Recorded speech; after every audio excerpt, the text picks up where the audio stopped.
تو آئیے اس خوبصورت ڈرامے کے بعد جہیز کو پیش کرنے کے لیے میں یشفین گوہر ریاض علی مارول کو 8B کی طالبہ جو جہیز اور معاشرہ اس عنوان پر تقریر کریں گی اس شعر کے ساتھ آواز دیتی ہوں. لیکن میں اس کے پہلے کچھ بتانا چاہتی ہوں آپ لوگوں کو. ہماری اسکول ڈائمنڈ اسکول کے پریزیڈنٹ سر حاجی ہارون سر جہیز اور سادگی سے شادی کروانے کی، جہیز نہ لینے کی بہترین مثال ہے. ان کے نام ایک شعر کرنا چاہوں گی. نام اس کا ملت بیضا کے پروانوں میں ہے، نام اس کا ملت بیضا کے پروانوں میں ہے، وہ بہر صورت عظیم الشان انسانوں میں ہے. ولولا اسلام کا اس کی رگوں میں ہے روا، ولولا اسلام کا اس کی رگوں میں ہے روا، لرزہ اس کی فکر سے باطل کے ایوانوں میں ہے. یشفین گوہر کو میں اس شعر کے ساتھ آواز دیتی ہوں. رسم جہیز نے مار دی بے شمار بیٹیاں، رسم جہیز نے مار دی بے شمار بیٹیاں، اب تو اس رواج سے بیزار ہے بیٹیاں. کیسے انہیں جہیز دے کیسے شادیاں کرے، کیسے انہیں جہیز دے کیسے شادیاں کرے، جس غریب باپ کی ہو 2-4 بیٹیاں. یشفین گوہر 8B. الحمدللہ وکفی والسلام علی عبادہ الذین اصطفی اما بعد. صدر محترم اور گرامی قدر سامعین کرام السلام علیکم. بیٹے کا جنم ہوتے کہتے ہیں فخر سے، بیٹے کا جنم ہوتے کہتے ہیں فخر سے، 1 لاکھ کا ٹکٹ ہے بچہ جائز کا. اس وقت میرا موضوع سخن ہمارے معاشرے کا وہ ناصور ہے جس نے زندگی کی بنیاد کو ہلا کر رکھ دیا ہے، سینکڑوں ہزاروں گھروں کو تباہ و برباد کر دیا ہے اور کتنے ہی جذبات کو مسل کر رکھ دیا ہے. یہ وہ بیماری ہے جسے آپ جائز کے نام سے یاد کرتے ہیں. حضرت محمد مصطفیٰ صلی اللہ علیہ وسلم کا پاک ارشاد ہے کہ جو شخص عزت حاصل کرنے کے لیے شادی کرے گا تو رب العزت ایسے شخص کو ذلت کے سوا کچھ نہ دیں گے، اور جو شخص مال کی لالچ میں شادی کرے گا تو اس کو فقر و فاقہ اور تنگ دستی کے سوا کچھ نصیب نہ ہوگا.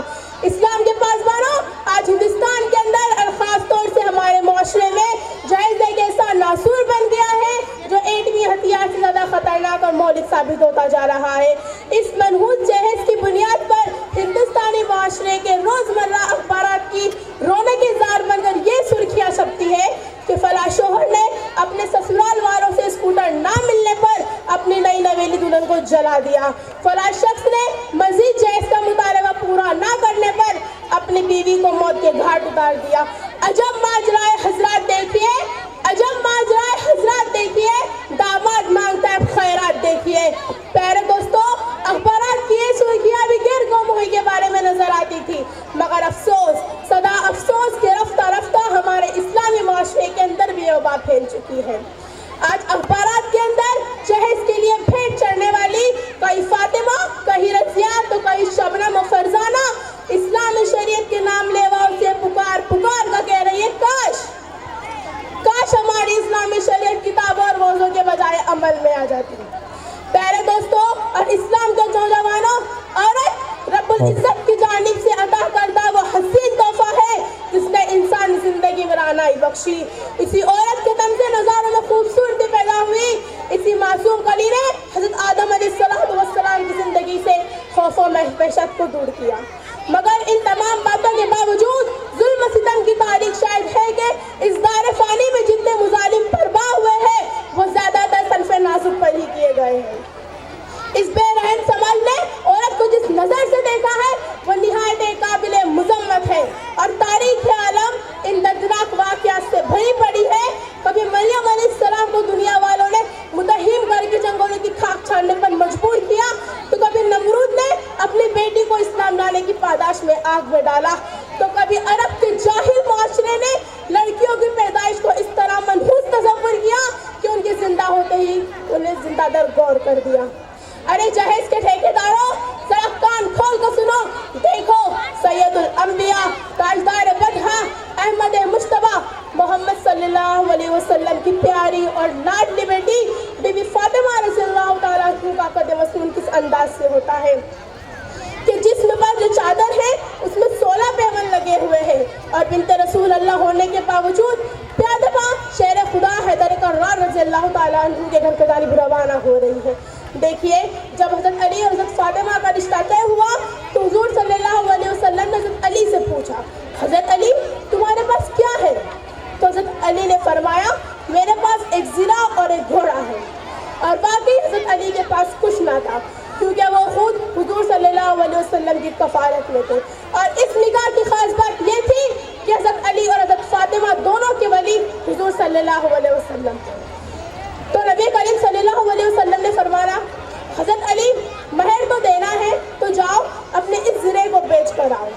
حضرت علی اس زرے کو بیچنے کے لیے گئے تو اس زرے کو حضرت عثمان نے خریدا، اور حضرت عثمان نے ہدیے کے طور پر اس زرے کو حضرت علی کو لوٹا دیا۔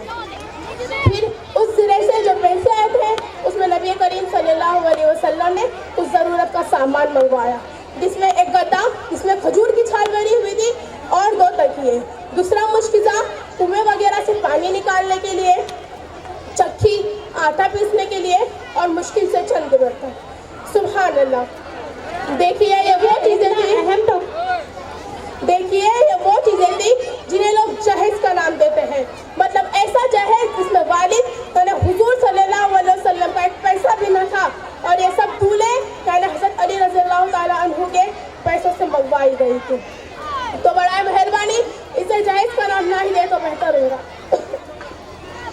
آج ہم یہ کہتے ہیں ہمارا بیٹا ڈاکٹر ہے، ہمارا بیٹا انجینئر ہے، ہمارا بیٹا پائلٹ ہے، ہمارا بیٹا ٹیلی فون آپریٹر ہے، ہمارا بیٹا گریجویٹ ہے، تو اسے جہیز میں جہاز چاہیے۔ آج ہم یہ کہتے ہیں ہمارا بیٹا انجینئر ہے، ہمارا بیٹا ڈاکٹر ہے، ہمارا بیٹا پائلٹ ہے، ہمارا بیٹا گریجویٹ ہے، ہمارا بیٹا ٹیلی فون آپریٹر ہے، ہمارا بیٹا عرب میں رہتا ہے، اس لیے اسے جہیز میں جہاز چاہیے۔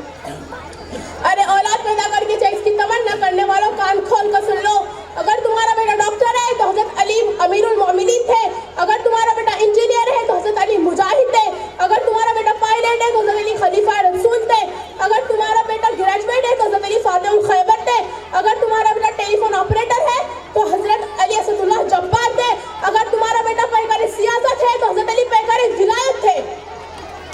حضرات آئیے اس بات کا ہم عہد کریں گے کہ اس جہیز جیسی ملعون رسم کو دنیا سے مٹا کر ہی دم لیں گے۔ یہ سنگ گرا جو حائل ہے رستے سے ہٹا کر دم لیں گے، یہ سنگ گرا جو حائل ہے رستے سے ہٹا کر دم لیں گے، ہم پھول بھی ہے تلوار بھی ہے باطل کو مٹا کر دم لیں گے۔ وما علینا الا البلاغ۔ اللہ حافظ، السلام علیکم۔ بہت اچھے بہت اچھے۔ اس بیٹی کے لیے گڈو سیٹھ کی طرف سے 100 روپے، ہارون سیٹھ کی طرف سے 200 روپے، ڈاکٹر ملک حبیب صاحب کی طرف سے 200 روپے، ڈاکٹر انصار صاحب کی طرف سے 200 روپے، اور دارا ممبر صاحب کی طرف سے 200 روپے۔ زوردار تالیاں ہو جائیں ان لوگوں کے لیے۔ بہترین۔ کیا ہوا کی بیٹیوں سے قصور ہو گیا، کیا ہوا کی بیٹیوں سے قصور ہو گیا، کیوں جہیز سماج کا ناسور ہو گیا۔ سولی لگا لے خود کو یا بیٹی کو مار دے، سولی لگا لے خود کو یا بیٹی کو مار دے، اتنا کیوں غریب باپ مجبور ہو گیا۔